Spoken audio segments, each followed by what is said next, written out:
What's good, mobile homies? Special episode, Inside Lands Edition, Day 2 with my guy.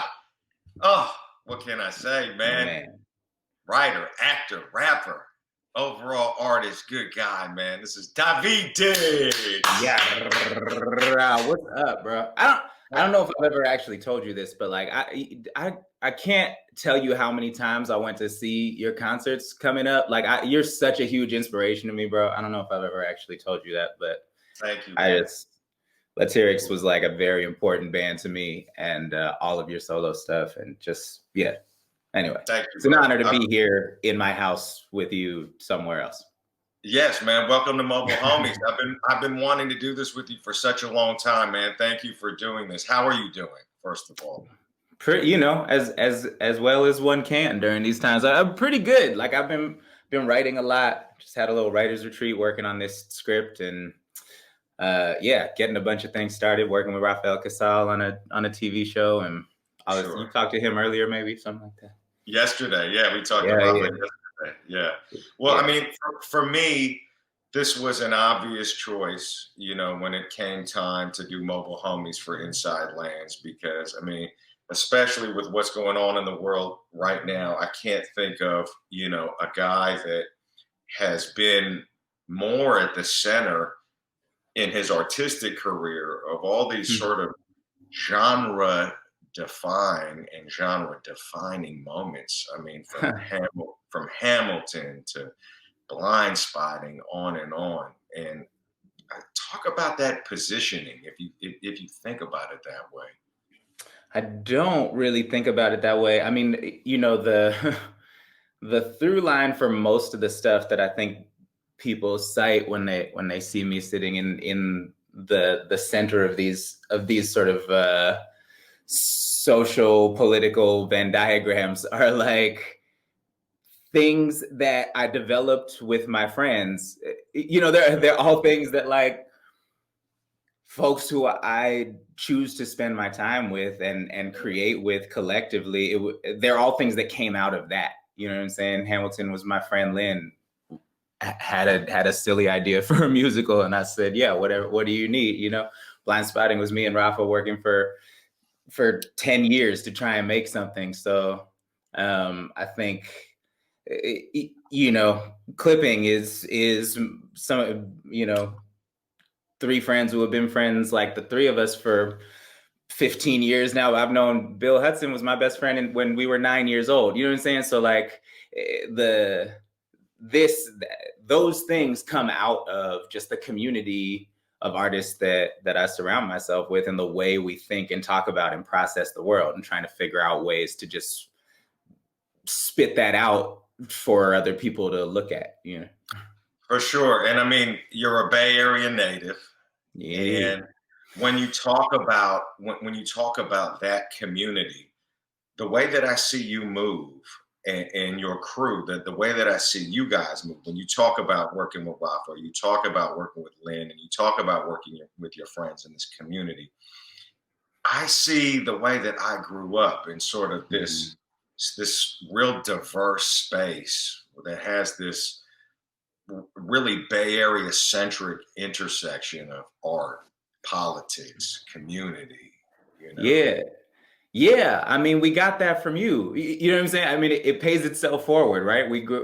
I grew up watching you and the way Soul Sides moved and the way Quantum moved, and we processed the art that the folks in our community. I mean, that's the thing about being from the Bay. You know what I'm saying? Like, I didn't know the difference between Black Alicious and Jay-Z. Like, nobody was more famous to me, right? We supported our artistic community so much that like there was no hierarchy of art. I didn't grow up with that. There was also not a real financial model either. You know what I'm saying? So like we didn't know how to get rich, but we didn't know how to not make shit either. So you end up just making things. What we watched all of our heroes do was make things that were in conversation with the world, and so that's what we do, is make things in conversation with the world. And I've been fortunate to be a part of a few things that have hit financially, but nothing ever starts from that place, or it always starts from what are we talking about right now? Like, what are the things we need to talk about? What is useful about my art right now? What am I thinking about? What are me and my friends talking about? What are we saying? And then, is there a way to distill this sort of far-reaching and ongoing conversation into something that is useful, something that you can look at or listen to and say, oh, there's a lesson in there for my life, or there's at least a conversation starter in there for my life. I also think, like, folks from the Bay are really comfortable with not having the answer, but we're very interested in asking all the questions. So that's Facts. you know what I mean? Yeah. And we definitely have opinions if we don't Yeah. have the answer. Yeah. We definitely have opinions. And we ride for our opinions as if they're facts, but we all are aware that they're opinions. Sure. Yeah.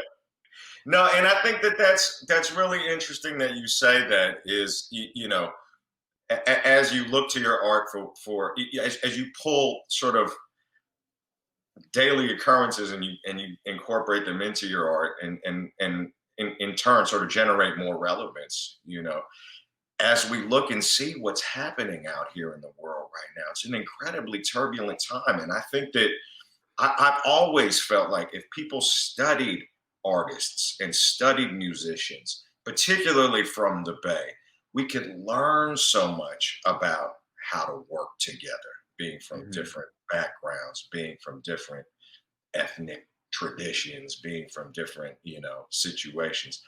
Do you believe that to be true? Absolutely. I mean, making art is about empathy, right? It's a thing that you do collectively, where you make space for everybody's beliefs, and they all have to work together in order to make something great. Mhm. And so that's really what it's about. And I think sort of there's a lot of lessons to be learned in the process.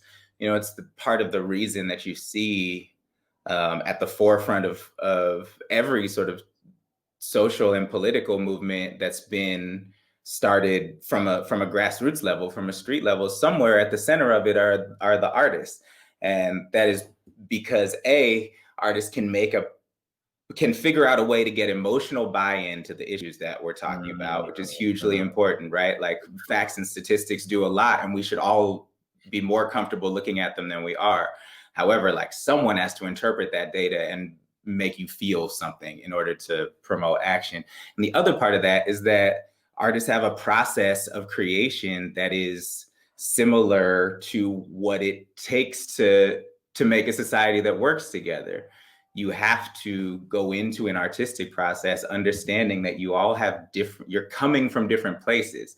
And it's the, like, being able to fuse all of this individuality into something that is working together, that is what makes the thing good. And that's sort of a microcosm of how we say we want our societies to work and our communities to work, is that we would love to, at least on paper, embrace difference and work together so that everybody has a little bit more, so that all of our communities are better off. It's an easier thing to say than to do, and artists know that, because it's hard to make shit.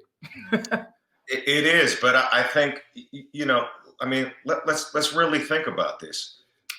The world is going in that direction. Okay, we are becoming more diverse. We are becoming more connected.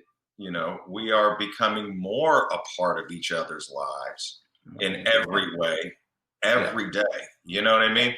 And I feel like to resist that is really just to go against the natural course, of our destiny. And I think one of the things that we see art doing day in and day out is fusing that and embracing that, and particularly with music. I mean, look at the lineup of this festival. And I was telling Rafa yesterday how the fact that we're able to talk about this during a music festival, one of the biggest festivals, it's amazing. And it just shows you how far, not to say we don't have a long way to go, but it shows you how far we come. And as angry as I get sometimes and as frustrated as I get watching the news and what's happening in the Mhm, world today, these are the things that keep me really inspired and keep me really mhm. optimistic. Yeah, and that's so important, man. The optimism and the inspiration is really important because I think uh because that's the part about it. The folks who are resistant to it are scared. They're scared of what they are going to have to give up because it feels Mhm. like giving up something, feels like giving up a position. But really, when you exist in it, when you exist in this creative collective space, it gives you so much. You know what I'm saying? Like For when sure. you Yeah. listen to this music, when you're a participant in these festivals, when you are at a festival as a viewer, like you are so filled up um, that I think that kind of inspiration is a big part of the messaging that we need right now.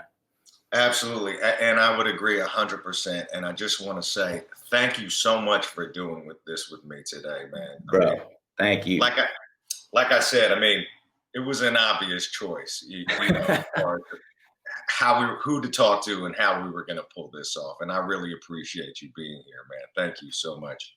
I appreciate it too, bro. And I've been watching the Mobile Homies series. It's great. And let's make some music together sometime Well, soon. I'm with it. I'm All right. so with it. All right. Dobby Diggs, Mobile Homies Special Inside Lands Edition 2020.